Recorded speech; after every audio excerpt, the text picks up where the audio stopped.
So hi guys, ఈరోజు మన video వచ్చేసి నరుటోలో ఎవరు గాడ్ లెవెల్ని రీచ్ అయ్యారు.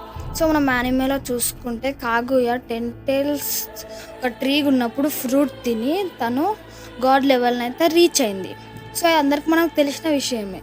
సో దాని తర్వాత కాగుయాని ఓడించిన తర్వాత హాగురోమో తన లోపల 10 tailsని సీల్ చేసుకొని తను కూడా గాడ్ లెవెల్ని అయితే రీచ్ అయ్యాడు.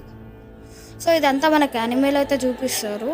సో దీని తర్వాత ఏంటి అంటే మాద్రా కూడా 10 tails చిజ్జురికి అయ్యాక గాడ్ లెవెల్ని రీచ్ అవుతాడు.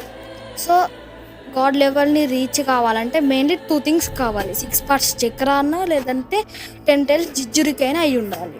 సో మనం యానిమేలో చూసుకుంటే ఒబిటో కూడా గాడ్ లెవెల్ని రీచ్ అవుతాడు తను 10 tails జిజ్జురికి అయ్యాక.